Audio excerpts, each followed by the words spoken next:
Carlos Andrés Uribe es ingeniero ambiental y antropólogo y viene dedicándose a la coordinación técnica en Delta Climático. Esa es la compañía que nos va a acompañar en estos 12 minutos, en esta segunda parte del programa, para compartir con él sobre todo cómo es que vienen acompañando a las empresas en todo lo que tiene que ver huella de carbono y también esos certificados de reducción de emisiones, entre otras, porque realmente es todo un acompañamiento estratégico que se hace a las compañías. Bienvenido a Negocios en Telemedellín.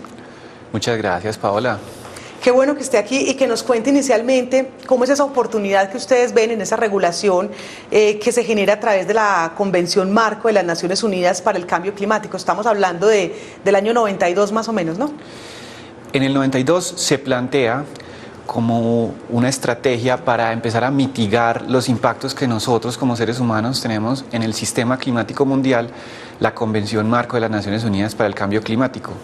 En ella se empiezan a diseñar estrategias que permitan empezar a reducir emisiones de gases de efecto invernadero, que hasta ese momento era, digamos, la manera más concreta de empezar a controlar los impactos que nosotros estamos teniendo sobre ese sistema climático.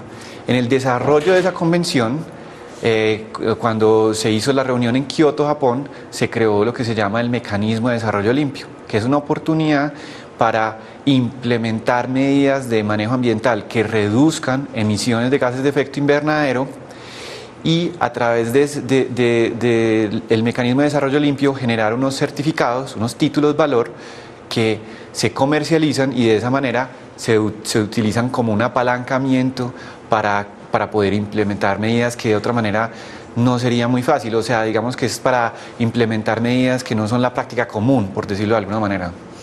Esa es la razón, o digamos, esos son los servicios con los que nace Delta Climático. Inicialmente eran 8 compañeros de la universidad, estaban en una universidad pública, luego actualmente quedan 4 de ustedes. Cuéntenos un poquito cómo es ese nacer al interior de la universidad pública, tanto lo bueno como lo difícil que hay en ese aprendizaje de ser empresario.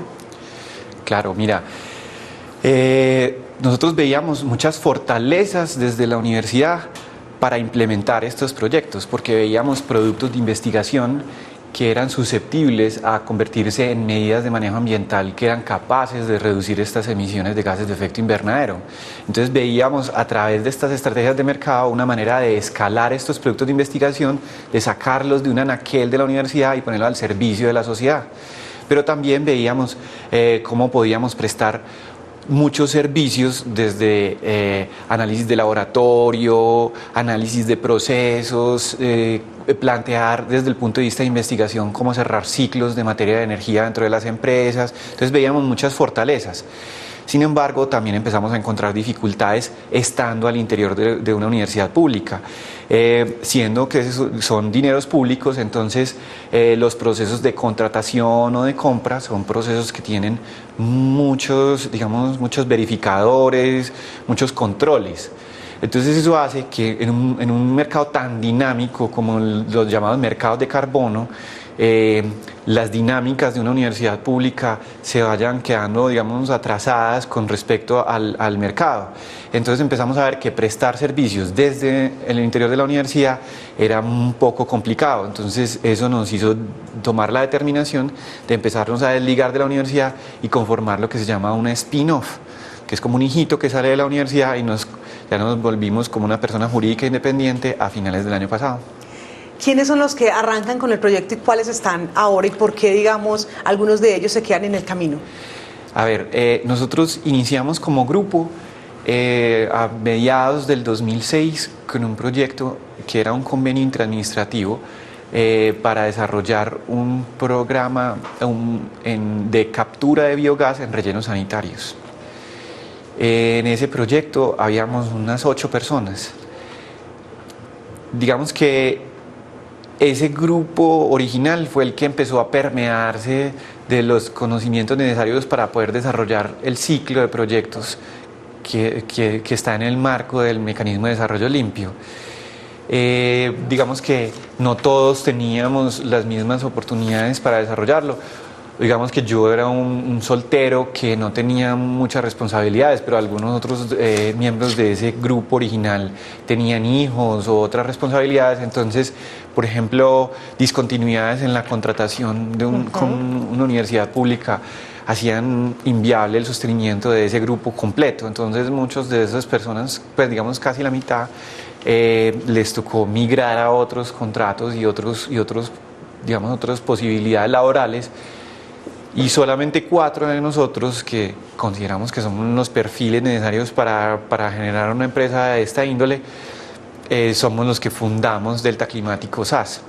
Entre esos tenemos a Luis Fernando Restrepo Aramburo, que es un abogado con mucha experiencia, Ángela Giraldo, que es contadora y ingeniera administrativa, y Erika Mazo, que es una ingeniera sanitaria.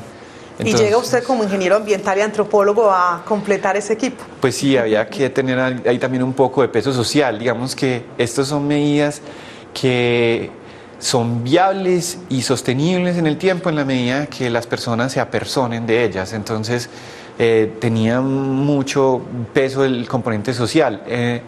Estos proyectos giran en torno a un eje conceptual y es el desarrollo sostenible.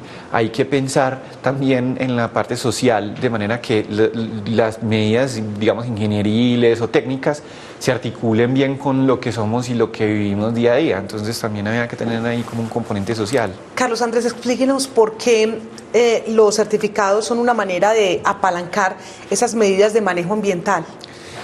Pues mira, hay diferentes razones por las que yo creo que unos certificados de reducción de emisiones pueden ayudar en la implementación de estas medidas.